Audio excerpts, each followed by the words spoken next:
शीर्षक है वो परीक्षा की दृष्टि से अत्यंत महत्वपूर्ण शीर्षक है। तो आज हम हिंदी व्याकरण के रस शीर्षक पर चर्चा करेंगे। आप सभी जानते हैं कि रस की परिभाषा होती है कि किसी कविता, कहानी, उपन्यास आदि को पढ़ने या सुनने से एवं नाटक को देखने से जिस आनंद की अनुभूति होती है उसे रस कहते हैं। रस को हम काव्य की आत्मा भी कहते हैं।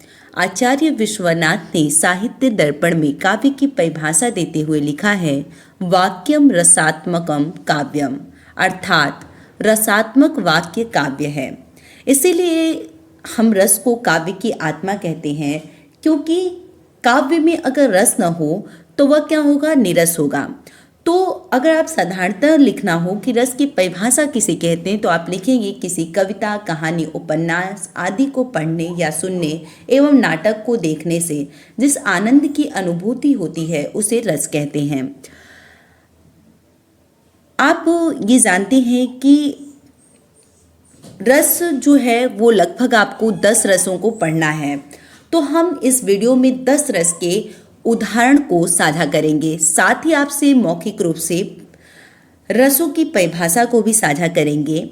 आपको ज्ञात हो कि अब आपको परीक्षा में या तो उदाहरण लिखने होते हैं या तो परिभाषा लिखनी होती है। ऐसे में अगर आपको रस का उदाहरण लिखना हो तो आपके लिए सबसे ज़्यादा सरदर्द तब हो जाता है जब आपके बुक में बहुत हार्ड उदाहरण होते हैं और आप उसके अर्थ को नहीं जानते हैं, जिससे आप अच्छी तरीके से याद नहीं कर पाते, और जब याद नहीं कर पाते तो आप उसे लिख भी नहीं पाते। तो ऐसे में आज हम आपसे कुछ ऐसे सरल उदाहरण को बताएंगे जो कि बहुत ही सुंदर है और आपको आसानी से याद हो जाने वाला है। आइए हम पहले श्रृंगार रस को देखते हैं। आप जानते हैं कि श्रृंगार रस की परिभाषा होती है कि सहृदय के चित्त में रति नामक अस्थायी भाव का जो विभाव, अनुभाव और संचारी भाव से संयोग होता है तो वह श्रृंगार रस का रूप धारण कर लेता है। इसके मुख्यतः 2 भेद होते हैं, पहला संयोग श्रृंगार, दूसरा वियोग श्रृंगार। अब देखिए, श्रृंगार रस का अगर आपसे उदाहरण पूछा जाता है तो आप इसका उदाहरण लिखेंगे कि एक जंगल है तेरी आंखों में, मैं जहाँ राह भूल जाता हूँ। तू किसी रेल सी गुजरती है, मैं किसी पुल सा थरथराता हूँ। ये उदाहरण आप लिख सकते हैं। आप श्रृंगार रस का उदाहरण लिख लेंगे कि एक जंगल है तेरी आंखों में, मैं जहाँ राह भूल जाता हूँ। तू किसी रेल सी गुजरती है, मैं किसी पुल सा थरथराता हूँ। यह श्रृंगार रस का उदाहरण है। इसके मुख्यतः 2 भेद होते हैं, संयोग श्रृंगार और वियोग श्रृंगार। संयोग का अर्थ ही होता है मिलना। तो आप इसकी परिभाषा लिखना होगा तो आप इसकी परिभाषा लिखेंगे कि जहाँ पर नायक और नायिका के मिलन का वर्णन होता है वहाँ पर संयोग श्रृंगार होता है। जैसे कहत नटत रीझत खिजत, मिलत खिलत लजियात, भरे भवन में करत हैं नैनन ही सौ बात, नैनन ही सौ बात। यानी यहाँ पर जो नायक है वह अपनी प्रेमिका से कुछ कहता है, तो नटत है यानी जो नायक है वह अपनी प्रेमिका से प्रेम अनुरोध करता है, तो वह क्या करती है, उसे मना कर देती है। मना करती है तो वह उससे क्या होता है, रीझ जाता है। और वह जब वो रीझ जाता है उसके मना करने पर, तो जो नायिका है वह उससे क्रोधित हो जाती है, खीज प्रकट करती है। यह खीज भी क्या है, बनावटी है, ठीक है। तब वह उसे मनाता है तो उन दोनों की आंखें क्या होती है, मिलती हैं, और खिलत, उन दोनों का चेहरा क्या होता है, खिल जाता है, और इस प्रकार से वो दोनों ही शर्मा जाते हैं, लज्जियात। भरे भवन में करत है नैनन ही सौ बात, इस प्रकार से वो भरी सभा में अपनी आंखों के इशारे से ही सारी बातें कर लेते हैं। तो यहाँ पर आप देखिए कि यहाँ पर नायक और नायिका दोनों मौजूद हैं, तब का वर्णन है, अर्थात यहाँ पर संयोग श्रृंगार होगा। दूसरा उदाहरण आप देख लीजिए। दूसरा उदाहरण यह आप लिख सकते हैं कि बतरस लालच लाल की, मुरली धरी लुकाए, सौ करे भौहनु हंसे, देन कहे नटी जाए। देखिए, बतरस लालच लाल की, जो राधा जी हैं वो बात करने के लिए की लालच से श्री कृष्ण की मुरली को क्या करती हैं, लुकाए, छिपा देती हैं। मुरली धरी लुकाए, मुरली को छिपा देती हैं क्योंकि उन्हें जलन है कि मुरली के साथ ही दिन रात जो कृष्ण है वो लगे रहते हैं, इसीलिए वो उनसे बात नहीं करते हैं। सभी गोपिकाओं को भी यह दुख है। तो राधा जी जो हैं इस उदाहरण में ये बताया गया कि बात करने की लालच से जो राधा जी हैं वह श्री कृष्ण की मुरली को छिपा देती हैं। वह जब उनसे अपनी मुरली मांगते हैं तो सौंह करे वह सौगंध खाती हैं कि उनके पास मुरली नहीं है। भौहनु हंसे, परंतु जो उनकी भौहें हैं वो हंसने का अभिनय करती हैं। तब श्री कृष्ण को यह लगता है कि इन्हीं के पास मुरली है और वह जब उन्हें कहते हैं देन कहे, वो उन्हें देने के लिए कहते हैं, तो जो राधा है वो नटी जाए, वो उन्हें मना कर देती हैं। तो यहाँ पे आपने देखा राधा और कृष्ण दोनों मौजूद हैं, तब का वर्णन है, अर्थात यहाँ पर संयोग श्रृंगार है। अब देखिए वियोग श्रृंगार की परिभाषा क्या होती है। वियोग श्रृंगार की परिभाषा होती है कि जहाँ पर नायक और नायिका के मिलन का अभाव होता है, यानी जहाँ पर नायक और नायिका मिलते नहीं हैं बल्कि विरह का वर्णन होता है, वहाँ पर क्या होता है, वियोग श्रृंगार होता है। जहाँ पर नायक और नायिका के मिलन का अभाव होता है तथा विरह का वर्णन किया जाता है, वहाँ पर वियोग श्रृंगार होता है। जैसे आप क्लास 11th में पढ़ा होगा आपने कि बिनु गोपाल बैरनी भई कूंजे। यहाँ पर जब श्री कृष्ण गोपिकाओं के बारे में सोचते हैं कि गोपिकाएं मेरे यहाँ आ जाने से, मथुरा आ जाने से बहुत दुखी होंगी, तब वह अपने परम मित्र उद्धव को भेजते हैं कि जाइए आप ब्रज में और गोपिकाओं को निराकार ब्रह्मा का उपदेश दीजिए, योग संदेश दीजिए। तब जो गोपिकाएं हैं वो असमर्थता जताती हैं कि हम कृष्ण के बिना किसी भी उपदेश को ग्रहण करने में असमर्थ हैं। तब का वर्णन है, वो कहते हैं कि बिनु गोपाल बैरनी भई कूंजे, श्री कृष्ण के बिना, बिनु गोपाल श्री कृष्ण के बिना बैरनी भई कूंजे, जो यह लताएं हैं जो शीतलता प्रदान करती थी, अब वह क्या कर रही हैं, आग उगल रही हैं। ऐसा लग रहा है कि वह हमारी बैरनी हो गई हैं, दुश्मन हो गई हैं। तो यहाँ पर क्या है, वियोग श्रृंगार का उदाहरण है, बिनु गोपाल बैरनी भई कूंजे। अगर आप यह लिखते हैं तो भी आपको पूरा नंबर मिलेगा। या वियोग श्रृंगार का आप दूसरा उदाहरण आसानी से याद करते होंगे कि हे खग मृग हे मधुकर श्रेणी, तुमने देखी सीता मृग नैनी। लकी हे खग मृग हे मधुकर श्रेणी, तुमने देखी सीता मृग नैनी। जब श्री राम जो हैं वह अब सीता जी को जब रावण ले जाते हैं, तब का वर्णन है कि जो श्री राम है वो उनके वियोग में हर जंगल भटकते हैं और वो कह रहे हैं कि हे खग, खग मतलब होता है पक्षी, हे मृग, मृग मतलब हिरण, हे मधुकर श्रेणी, हे मधुकर यानी भौरों के समूह, क्या तुमने मेरी सीता को देखा है जिनकी आंखें कैसी हैं, मृग के समान है।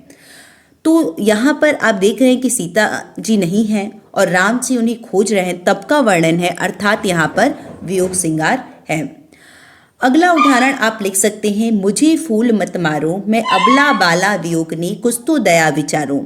देखिए यहाँ पर जो उर्मिला हैं उनका वर्णन है कि वो कहती हैं कि मुझे फूल मत मारो, हे कामदेव, मेरे ऊपर कामना रूपी फूलों को मत मारो, क्योंकि एक तो मैं अबला हूँ, अबला शब्द नारी के लिए सामान्यतः प्रयोग होता है, तो एक तो मैं अबला हूँ, दूसरी मैं युवती हूँ, तीसरी मैं वियोगनी हूँ, क्योंकि मेरे पति यहाँ पर नहीं है, मैं उनके वियोग में हूँ। कुछ तो दया विचारो, इसलिए मेरे ऊपर कुछ तो दया करो। तो यहाँ पर नायिका जो है वो कहती है कि हे कामदेव, मेरे ऊपर फूलों को मत मारो, यानी कामना रूपी फूल मत मारो, क्योंकि एक तो मैं अबला हूँ, दूसरी मैं युवती हूँ, तीसरी मैं वियोगनी हूँ, अर्थात मेरे पति यहाँ नहीं हैं, मेरे ऊपर कुछ तो दया विचारो। तो यहाँ पर आप देख रहे हैं कि लक्ष्मण जी मौजूद नहीं है, तब का वर्णन है। तो यहाँ पर क्या है, नायक और नायिका के मिलन का अभाव है तथा विरह का वर्णन हो रहा है, अतः यहाँ पर वियोग श्रृंगार है। अगला उदाहरण हम देखते हैं हास्य रस का। हास्य रस का अस्थायी भाव हास होता है। आप इसकी परिभाषा जानते हैं कि जहाँ पर अपनी अथवा पराये परिधान, वचन अथवा क्रियाकलाप आदि से उत्पन्न हुआ हास्य नामक अस्थायी भाव विभाव, अनुभाव और संचारी भाव के संयोग से हास्य रस का रूप ग्रहण करता है, वहाँ पर हास्य होता है। देखिए क्या है इसका उदाहरण, हम इस पर भी चर्चा कर लेते हैं। हास्य रस को आप परिभाषा जान लिए आपने कि अपने अथवा पर्याय परिधान, वचन अथवा क्रियाकलाप आदि से उत्पन्न हुआ हास्य नामक अस्थायी भाव विभाव, अनुभाव और संचारी भाव के संयोग से हास्य रस का रूप ग्रहण करता है। देखिए इसका उदाहरण जो है यह क्लास 10 के विद्यार्थी भी इसे ध्यान से देखेंगे। देखिए पहला उदाहरण हम आपको बता रहे हैं कि जब आप किसी काव्य कविताओं को पढ़ते हैं, सुनते हैं तथा किसी नाटक, अभिनय इत्यादि को देखते हैं तो हास्य नामक अस्थायी भाव की उत्पत्ति जब आपके हृदय में होती है तो वहाँ पर हास्य रस होता है। देखिए उदाहरण, बहुएं सेवा सास की करती नहीं खराब, पैर दाबने की जगह गला रही हैं दाब। देखिए यहाँ पर वर्तमान बहुओं के बारे में कहा गया है, जो एक शिकायत होती है सास को कि वो उनकी सेवा नहीं करती है। तो इसी में एक हास्य कवि ने एक लाइन लिखी कि बहुएं सेवा सास की करती नहीं खराब, पैर दाबने की जगह गला रही हैं दाब। तो ऐसी काव्य पंक्तियाँ जब आप पढ़ते हैं तो आपको हंसी आती है, तो यहीं पर हास्य रस होता है। या दूसरा आप उदाहरण देखेंगे, अगर संतरे को सभी कहते हैं पुल्लिंग। पुल्लिंग यानी आप जानते हैं कि जिन शब्दों से पुरुष जाति का बोध होता है उसे हम पुल्लिंग कहते हैं, और जिससे स्त्री जाति का बोध होता है जिन शब्दों को उसे हम स्त्रीलिंग कहते हैं। अब देखिए, अगर संतरे को सभी कहते हैं पुल्लिंग, एक कवि है जो कहते हैं कि अगर संतरा जो है उसे अगर सभी पुल्लिंग कहते हैं तो बेचारा संतरी होगा स्त्रीलिंग। तो संतरी भी एक पुरुष है तो उसे तो फिर लोग स्त्रीलिंग कहेंगे।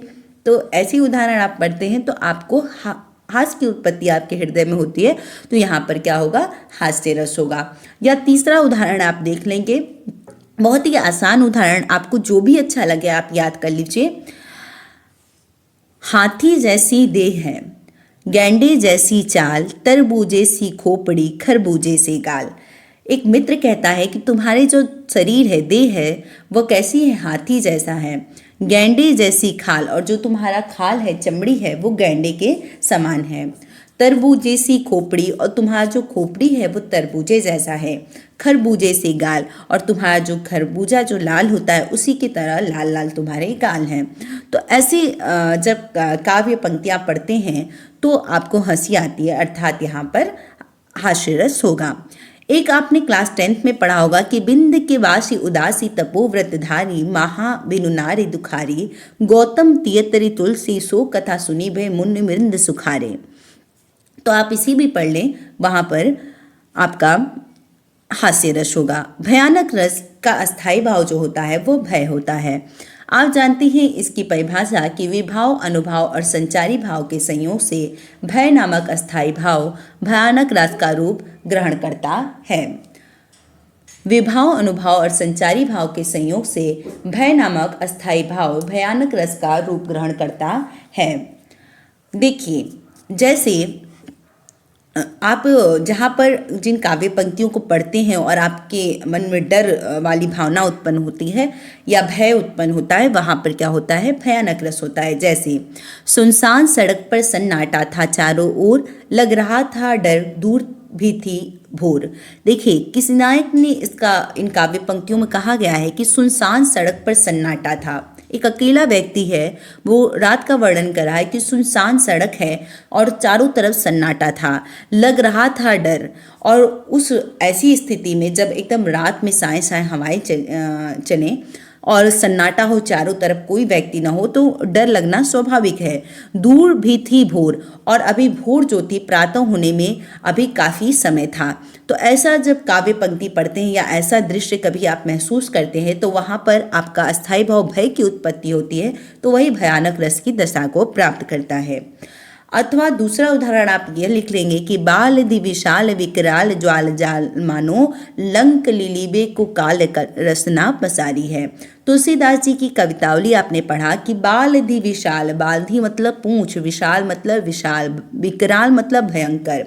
जो हनुमान जी की पूंछ है उसमें भयंकर ज्वाल जाल मानो अग्नि की लपटें उठ रही हैं, जिसे देखकर ऐसा प्रतीत हो रहा है मानो लंक लिलीबे को काल रसना पसारी है। लंका को निगल जाने के लिए स्वयं काल ने अपनी जीवा फैला ली हो। तो ऐसी दृष्टि को आप जब देखेंगे तो वहाँ पर आपको डर होगा, या काव्य पंक्तियों को पढ़ेंगे तो यहाँ पर भयानक रस होगा। आया आप दूसरा उदाहरण देख लीजिए। उधर गरजती सिंधु लहरियां कुटिल काल के जालों सी, चली आ रही फैन उगलती फन फैलाए व्यालों सी। उधर गरजती सिंधु लहरियां, कहते हैं कि उधर गरजती सिंधु लहरियां, अगर सिंधु मतलब सागर, लहरियां मतलब उसकी लहर, अगर गरजती हुई सागर की लहर आए तो आप क्या होते हैं, उस दृश्य को देखते हैं तो आपको बहुत ही ज़्यादा डर लगता है। और उसका दृश्य उनका वर्णन करता है कवि इन काव्य पंक्तियों में कि उधर गरजती सिंधु लहरियां, जो सागर की लहरें हैं, तरंगे हैं, वो गरजती हुई आ रही हैं कुटिल काल के जालों से। कुटिल मतलब दुष्ट, ऐसा लग रहा है काल के जालों से। वह क्या है, मौत है, काल है, और वह क्या है, आपको निगल जाएंगी। ऐसा दृश्य जब आप देखते हैं तो आपको डर होता है। और कहते हैं चली आ रही फैन उगलती, फैन जब लहरें उत्पन्न होती हैं तो झाग होता है, उसी को हम कहते हैं फैन। फैन उगलती फन फैलाए ब्यालों सी, जब वो फैन उगलती आ रही हैं लहरें आपके पास तो ऐसा लग रहा है फन फैलाए व्यालों सी। व्यालों मतलब होता है सांप हैं, और वह फन फैलाकर आपकी ओर बढ़ रहे हैं। तो अगर ऐसा दृश्य आप देखते हैं तो आपको डर होता है, भय होता है, तो वहाँ पर भयानक रस होता है।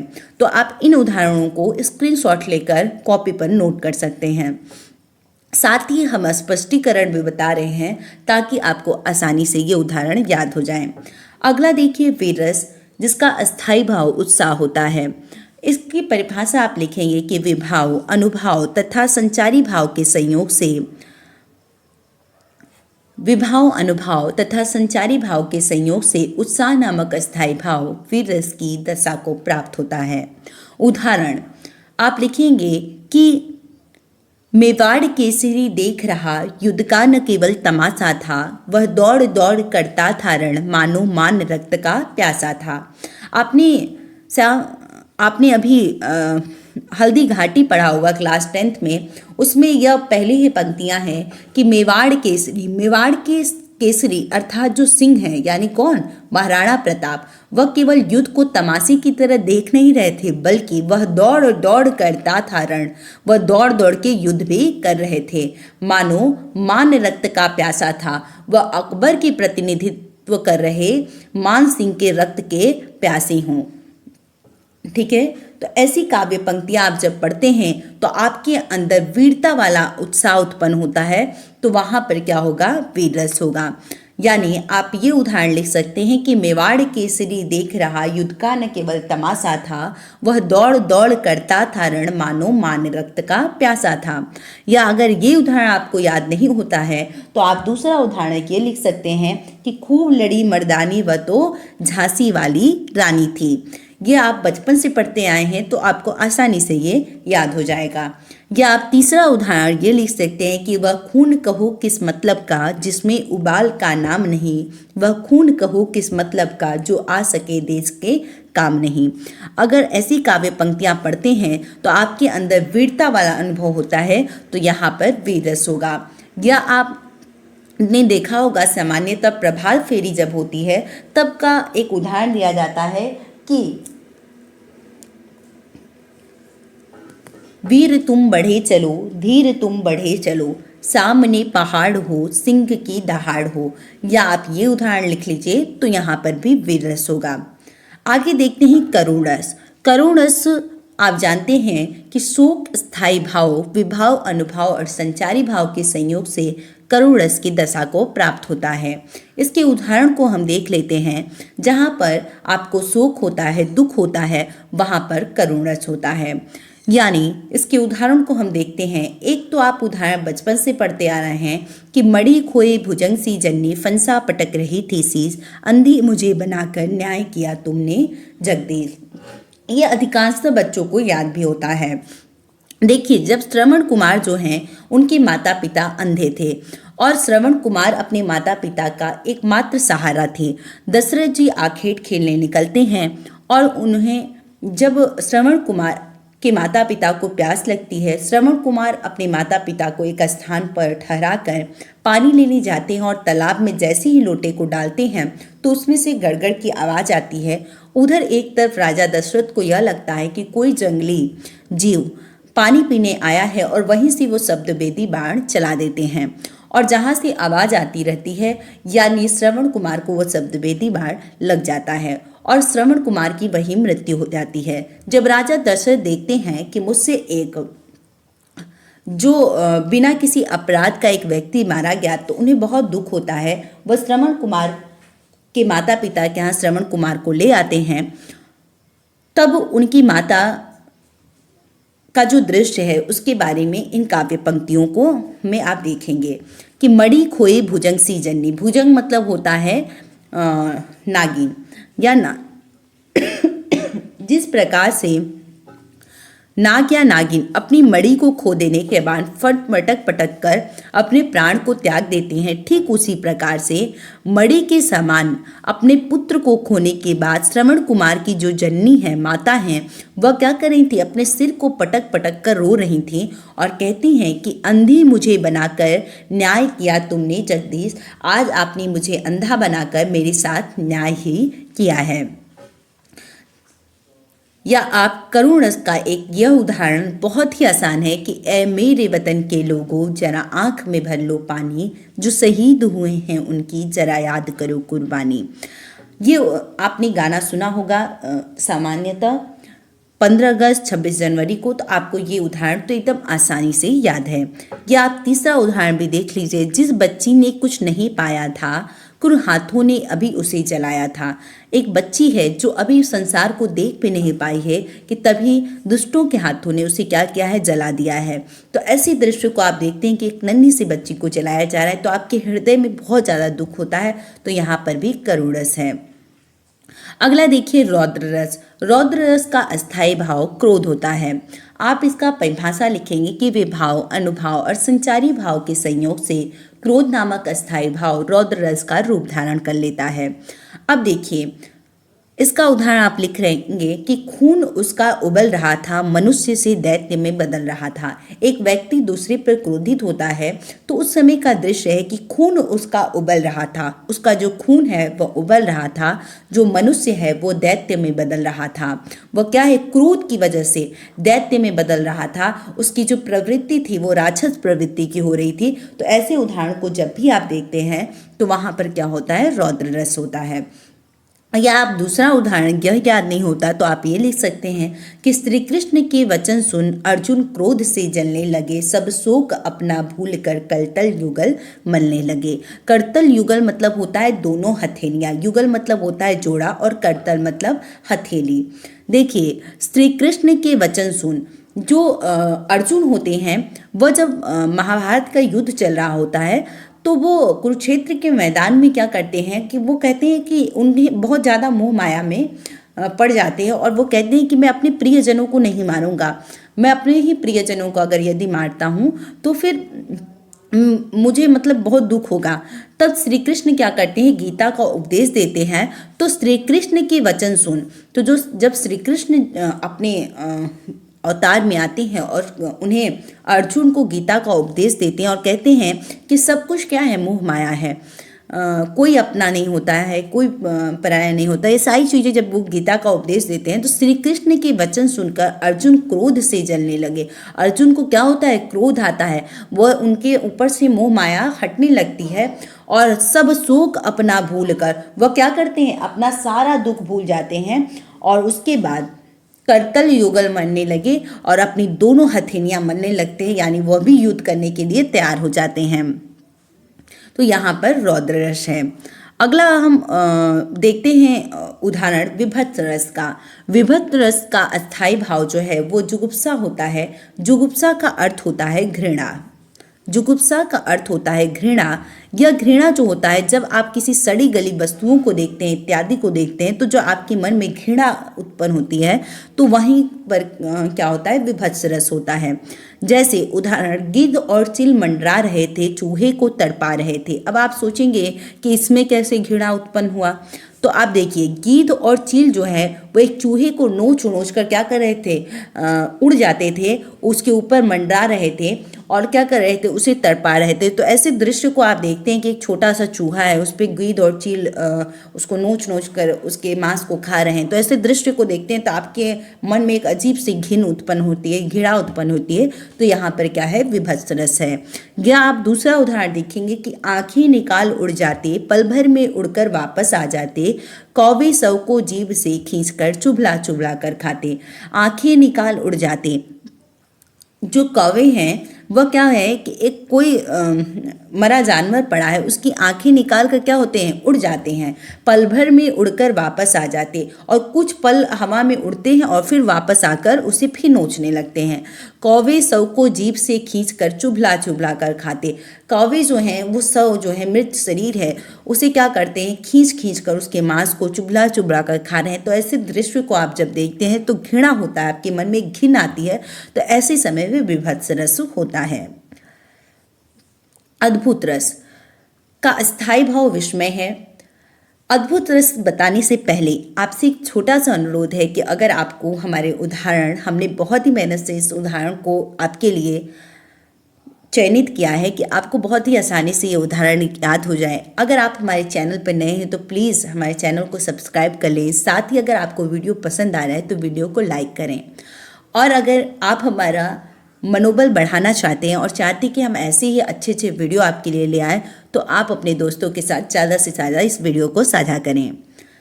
आइए अद्भुत रस देखते हैं। अद्भुत रस का स्थायी भाव विस्मय होता है। विस्मय का अर्थ होता है आश्चर्य। देखिए आश्चर्य यानी जब आप किसी दृश्य को देखते हैं और आप उस दृश्य को देखते हैं और आपको आश्चर्य होता है तो वहाँ पर क्या होता है, अद्भुत रस होता है। जैसे देख यशोदा शिशु के मुख में सकल विश्व की माया, क्षण भर को बनी अचेतन हिल न सकी कोमल काया। जब श्री कृष्ण बचपन में एक बार मिट्टी खा रहे थे, सामान्यतः आप देखे होंगे कि बच्चों का स्वभाव होता है मिट्टी खाना, तो जो कृष्ण है वो मिट्टी खा रहे थे, तब यशोदा माता क्या करती हैं, उन्हें मना करती हैं मिट्टी खाने से और उनके मुंह को खोल कर पूछती हैं कि तुमने मिट्टी खाया है। तो देख यशोदा शिशु के मुख में, जैसे ही वो उनसे पूछती हैं तो उन्होंने क्या देखा, जैसे ही कृष्ण मुख खोलते हैं, पहले तो मना करते हैं कि मैंने मिट्टी नहीं खाया है, मगर जब यशोदा माँ बार बार उनसे पूछते हैं कि आपने तुमने मिट्टी खाया है, तो एक बालक और माता हैं तो उनसे पूछ रही हैं, तब वो जब उनके मुख को खोलने के लिए कहती हैं तो जैसे ही कृष्ण मुख अपना खोलते हैं वो उसमें क्या देखती हैं, सकल विश्व की माया, संपूर्ण विश्व को देखती हैं, क्षण भर को बनी अचेतन। और वह जैसे ही दृश्य को देखती है कि मेरा बालक है छोटा सा, उसके अंदर संपूर्ण विश्व की माया है, तो जैसे ही वो देखती हैं उस दृश्य को, क्षण भर वो पल भर के लिए अचेत अवस्था में चली जाती हैं, अपनी सुध बुध को खो देती हैं। हिल न सकी कोमल काया, वो कोमल अंगों वाली, काया मतलब होता है शरीर, कोमल शरीर वाली जो यशोदा माँ है वो हिल डुल भी नहीं पाती हैं, यानी एकदम स्तब्ध हो जाती है, एकदम आश्चर्यचकित हो जाती है कि आखिर मेरा छोटा सा बालक, इसके मुख में कैसे संपूर्ण विश्व है। चूंकि वो तो कृष्ण भगवान है, तो फिर बाद का जो भी दृश्य है कि माया, जो कृष्ण है वो माया को कहते हैं कि आप माता को सब कुछ भुला दीजिए। तो ये सारी चीज़ बात की बातें हैं। आगे देखिए, या तो आप अद्भुत रस का दूसरा उदाहरण लिख सकते हैं। मछली चल कर जमीन पर आई, अचंबा देखिए साहिल भाई। देखिए साहिल एक कोई व्यक्ति है, वो कहते हैं कि मछली चलकर जमीन पर आई। मछली जो है वो चलकर जमीन पर आ गई है। सामान्यतः जो मछली होती है वो जल में रहती है, जब जमीन पर उन्हें देखते हैं तो वही उसको अचंबा देख, ये उन्हें बहुत आश्चर्यचकित होता है। तो वही का वर्णन है कि मछली चलकर जमीन पर आई, मछली जो है वो चलकर जमीन पर आ जाती है। अचंबा देखिए साहिल भाई, वह कहते हैं कि हे साहिल भाई, यह देखो आश्चर्य कि कैसे एक मछली है जो कि चलकर जमीन पर आ गई है। तो ऐसी जब ऐसा दृश्य आप देखेंगे तो आपको भी आश्चर्य होगा कि मछली जल में रहने वाली है, जमीन पर क्या कर रही है। तो यहाँ पर आपको भी आश्चर्य होगा। तो यहाँ पर अद्भुत रस होगा। शांत रस, शांत रस का स्थायी भाव निर्वेद होता है। निर्वेद का अर्थ होता है वैराग्य। यहाँ पर जहाँ पर आप मोह माया त्याग देते हैं वहाँ पर क्या होता है, शांत रस होता है। शांत रस की परिभाषा होती है कि विभाव, अनुभाव और संचारी भाव के संयोग से निर्वेद नामक स्थायी भाव शांत रस का रूप ग्रहण करता है। उदाहरण आप देखिए, रे मन ये तन कागज का पुतला, बूंद लागे भिनसी जाए, फिर गर्व करे क्यों इतना। अपनी आत्मा को संबोधित करते हुए जो संत होते हैं वो कह रहे हैं कि रे मन, हे मन, ये जो शरीर है तन कागज का पुतला, वो कागज के पुतले की भांति है। बूंद लागे बिनसी जाए, जिस पर पानी की कुछ बूंदें लगेंगी तो बिनसी जाए, वो क्या होगा, नष्ट हो जाएगा। फिर गर्व करे क्यों इतना, फिर इस पर इतना घमंड क्यों करना, क्योंकि जो हमारा शरीर है वो क्या होगा, एक दिन मृत्यु को अवश्य प्राप्त कर लेगा। तो फिर ऐसी स्थिति में घमंड क्यों करना इस शरीर पर।